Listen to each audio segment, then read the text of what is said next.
Credit Karma has been misleading you, and today I'm exposing it with clear, undeniable proof. Millions of people believe that Credit Karma shows their real credit score, but the truth is, it doesn't. It never did, and it never will. And this isn't just some small confusion. It's a massive misunderstanding worth billions of dollars that impacts your loans, your credit cards, your approvals, your interest rates, basically your entire financial future. And the craziest part? Nobody teaches us this. Not in school, not at home, not even at the bank.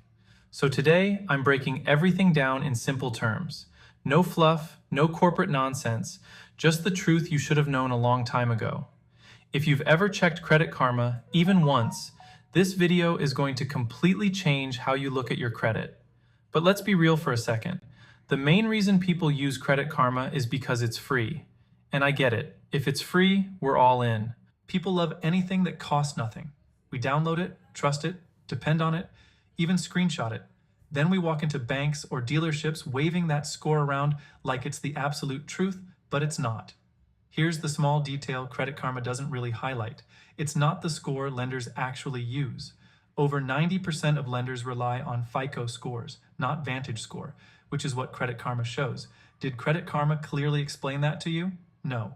Did your teachers? No. Do lenders warn you before pulling your actual score? Not at all. So people walk into a dealership thinking their 725 score means they're in a great position, only to get hit with a 640 FICO and a rejection. I've literally seen this happen in real life. Someone confidently says, but my Credit Karma says, and the person on the other side just laughs. And it's awkward because everyone else already knows that's not the score that matters. So here's what's really going on. Credit Karma uses Vantage Score 3.0, a model that most major lenders don't rely on. And before someone jumps in saying, but some use 4.0, let's be honest, maybe a few small credit unions here and there, but big banks, auto lenders, mortgage companies, and major credit card issuers, they're not using it. Why? Because it's a completely different formula. Different algorithm, different weighting, different results. What do they use instead? FICO. FICO is the industry standard, the score that actually determines whether you get approved or denied. And when you compare your Credit Karma score to your FICO score, the gap can be huge. Sometimes 20 points, sometimes 50, sometimes even 100 or more. I've even seen cases with a 200-point difference.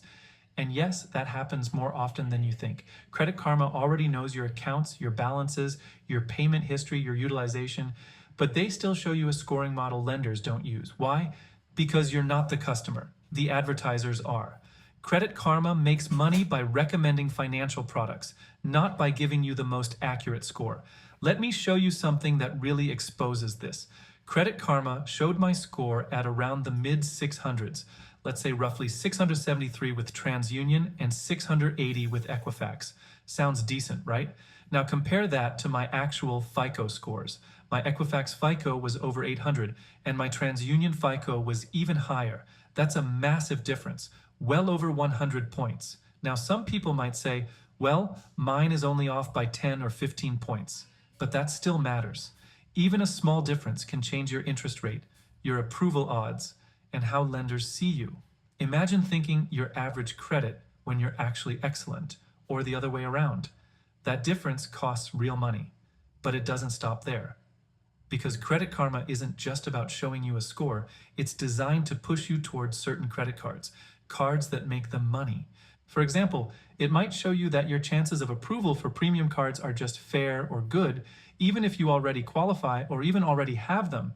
But at the same time, it'll tell you that you have an excellent chance of approval for subprime cards with high fees, low limits, and almost no benefits. Think about that. Why would it recommend weaker products over better ones? Because those lenders pay more for promotion. That's the real business model. And Credit Karma isn't the only one doing this. Some banks play a similar game. For example, certain platforms show Vantage Score instead of FICO, even though internally they still use FICO for decisions. It creates confusion and keeps users within their ecosystem. Now, there are a few exceptions. Some institutions actually provide FICO scores. Certain services let you see your FICO 8 score for free, while others require a subscription if you want more detailed versions. So let's quickly break down what lenders actually look at. For credit cards, most lenders use FICO Bank Card Score 8. For auto loans, they typically use FICO Auto Score 8.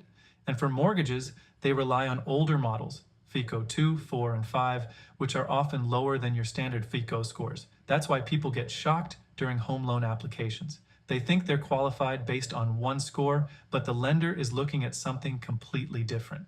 Now, you may have heard about FICO 10T and how it's supposed to change everything. But here's the reality. Lenders are slow to adopt new models, especially if it makes approvals harder.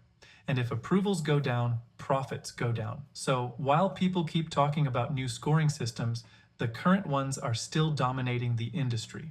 At the end of the day, understanding this puts you ahead of most people because now you know that Credit Karma is not your real score. It's just an estimate based on a model lenders don't rely on. And once you understand that, you can start making smarter financial decisions. If you learned something new from this, share it with someone else. Because a lot of people are still making decisions based on the wrong information. And remember, your real power comes from knowing how the system actually works.